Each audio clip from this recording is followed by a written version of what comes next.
FTNatsu Team FTNatsu back with some big news. So we finally have everything we need to know about G Guardians. We know all the requirements, how it works, everything.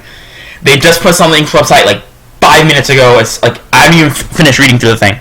I kind of like skimmed it real quick. I was like, I'm gonna go make a video about it. So anyway, G Guardians. So how G Guardians work? So basically, they're stride units, all that. They go in your deck. We already know the basic, but the big thing is that when G Guardians come out, you can run 16 cards in your stride. You can have 16 cards in your G zone, which is huge. Now that doubles the size of your G zone. Oh my gosh. So now it doesn't make Cardfight last not last longer, but like grind game decks are definitely that boost decks that like try to grind things out a lot more, because now, if you can make it through the strides and all that, you're fine. But this is, oh my gosh, this changes so much. This makes Chaos Breaker actually very strong, because now, oh man, there's so many things you could do now. Anyway, because now if you strive for Chaos Breaker and like you're in a mirror match, you don't have to kill off your you don't have to kill off your MSC Messiahs. You can just kill off G Guardians or something like that. Anyway, point being, so how it works. So we already know the whole digi heal trigger and anything like that. These so how it's gonna work is both players have to be at both players have to get grade 3 or greater. That's the big thing. But now going first isn't that bad, because so before, the issue with going first was that your opponent would be able to like gem break you, stride attack you first, and everything, all the shenanigans. But now, if you have a G Guardian, since both players would be at grade 3, if your opponent tries to attack you, and they're with like a stride, you can, or like just anything for that matter, you can G Guardian it, and then, or you can like D guard like a rear guard attack even, and stuff, whatever. And since you can like G Guardian something, and then in your turn you can stride again, and since the G Guardian goes back to the G zone face up, it counts for its generation break abilities, which means you'll have gem break 2 first, which is very interesting in my opinion, because now going first in Vanguard is infinitely better, because you can stride first, you can push harder first. There's no you'll be at grade 2 first, so like your grade 2 like game-ish sort of like engine in your deck will be going off first. And for example, like a deck like Thing Blast, for example, how my Blast would attack your 7k Vanguard for 12k, you have to drop 10 as opposed to my 12k attacking your 9k, you have to drop 5. So now it kind of how do I put that, like, now going second, you have your gem break 2 abilities first. Sometimes you still have to like go into a heal, you still have to discard a heal, like you can only discard heals. But and also, one other thing that they do mention is that you can, how do I put this? How do I put this? Okay, so, G Guardians also too, like, so you can only use 4 in a game, so you can only run 4, because once you have 4 face up in your G zone, you can't use it anymore. But there's also the fact that G Guardians last for the whole turn, which is, what the heck? Oh, this is a, I see, this is the new Gurgurite. I was like, what's that unit? But that's the new Gurgurite. It seems like they last for the whole turn, because it says at the end of the turn, which is interesting. So that means you gain 15k for the entire turn.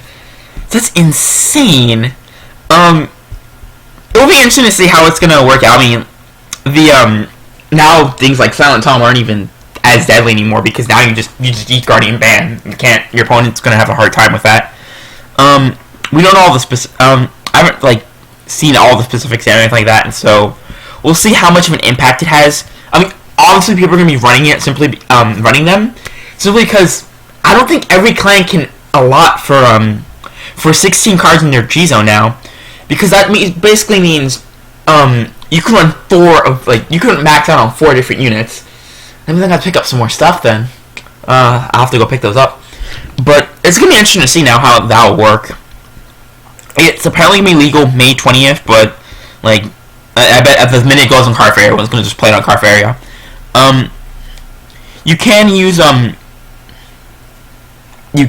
many G Guardians as you want, but then where is it? Right over. Where is it? Right over here. I could have sworn it said somewhere. When you have when you have 4 face-up G Guardian cards in your G zone, you can't use G Guardian in that fight. So basically, you can only use 4. But right here it says you can include as many as you want.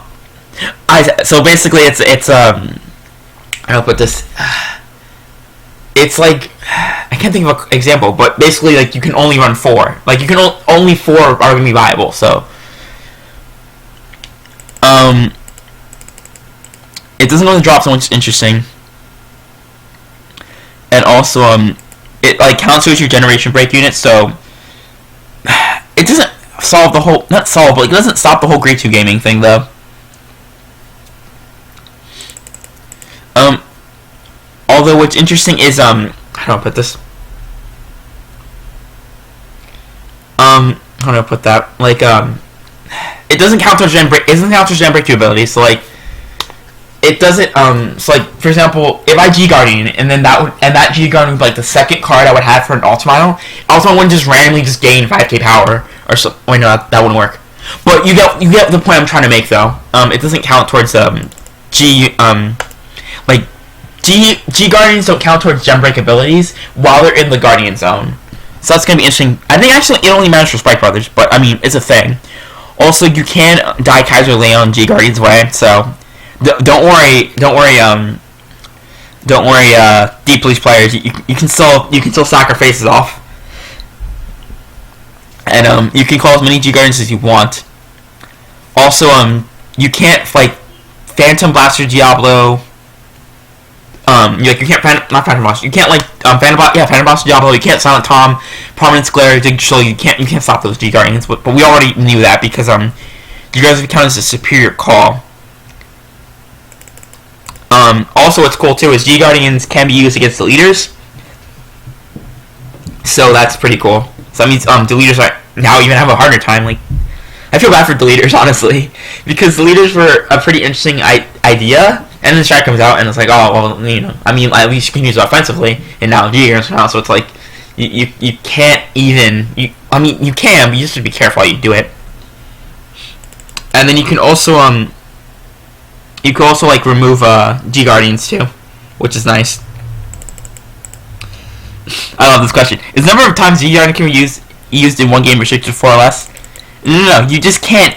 You can't use it more. You just can't use it if you have 4 whatchamacallit. Like you can't whatever. So that's really all I have for G Guardians. I can't really comment too much on them simply because there's one that we can't even read the text. But that's really all I have on it. Until we get more about it. Like we get more about what the G Guardians themselves do. It seems like a lot of them too have like some sort of clan, sort of like plus 5k extra. So so like it can be a 20k guard, which will be nice. But we still need. I feel like we still need to see what the G Guardians effects do. I mean, everyone's probably running 1 or 2 because why not? I mean, it doesn't hurt to have it for now, at least until we get more strike units. But we'll see what they decide to do with them. There's not really much else I can say on it until, like I said, I know more about what each of them does. But yeah, that's been my opinion and kind of like what's going on with the Guardians all. Team FTNatsu / KBF Team Fairy Tail signing out.